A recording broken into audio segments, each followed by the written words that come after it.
क्या आप जानते हैं कि बारूद बनाने की विधि और तोपखाने की तकनीक मुसलमान ही भारत लाए थे? मुसलमान अगर भारत न आते तो भारत के पास ना तो परमाणु बम होता और न ही दिल्ली और आगरा जैसा शहर।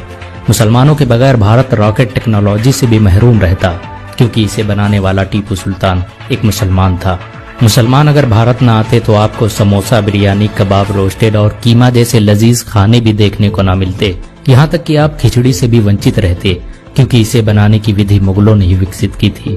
पुलाव, हलवा, पूरी और मुरब्बा को बनाने का तरीका भी मुसलमान अपने साथ भारत लाए थे।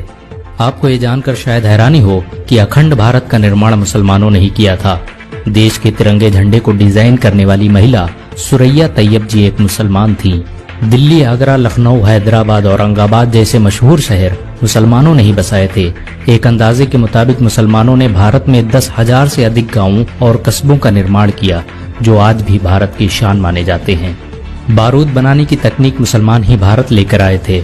भारत में सबसे पहले तोपखाना का निर्माण और तोप का इस्तेमाल मुगल बादशाह बाबर ने किया था। मुर्शिदाबाद, बीजापुर, तंजौर जैसे शहरों में मुसलमानों ने ही सबसे पहले शस्त्र बनाने के कारखाने स्थापित किए। ये भारत के पहले कारखाने थे जहां पर बंदूकों, तोपों और रॉकेटों का निर्माण किया जाता था। मुसलमानों के आने से पहले भारतीयों को बंदूक बनाने की तकनीक के बारे में कोई अंदाजा नहीं था। अगर मुसलमान भारत न आते तो यहाँ के लोग सदियों तक इस टेक्नोलॉजी से वंचित रह जाते। आपको ये जानकर हैरानी होगी कि खजूर, फूल गोभी, नींबू, धनिया, सेब, संतरा इत्यादि के पेड़ मुसलमान ही भारत लाए थे। मुसलमानों ने ही भारत में सबसे पहले इनकी खेती प्रारंभ की, जो बाद में भारत की प्रमुख फसलें बन गई। बहुत कम लोग जानते हैं कि साबुन का आविष्कार सबसे पहले मुसलमानों ने ही किया था, और जब तुर्की के मुसलमान भारत में दाखिल हुए तो उनके साथ ये तकनीक भी भारत आ गई और धीरे धीरे साबुन का इस्तेमाल पूरे भारत में होने लगा। मुसलमानों के आने से पहले भारत के लोग रेत का इस्तेमाल करते थे। दुनिया के 7 अजूबों में भारत के ताजमहल का नाम भी आता है, जिसका निर्माण शाहजहां ने करवाया था। अगर मुसलमान भारत न आते तो भारत एक अंतर्राष्ट्रीय पहचान से महरूम हो जाता।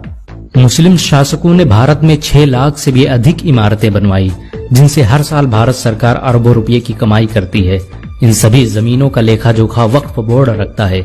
सिर्फ ताजमहल से ही भारत की हर साल अरबों रुपये की कमाई होती है। मुसलमानों की हुकूमत में भारत सोने की चिड़िया कहलाता था। मुसलमानों के बगैर भारत कभी भी परमाणु संपन्न देश न बन पाता, क्योंकि एक मुसलमान APJ अब्दुल कलाम ने ही भारत का परमाणु बम बनाया था। भारत आज भी मुसलमानों के दिलों में बसता है। मुसलमान इस देश के लिए अपनी जान भी दे सकते हैं। अगर एक मुसलमान होने के नाते आपको गर्व महसूस हुआ हो तो इस वीडियो को लाइक और शेयर जरूर करें।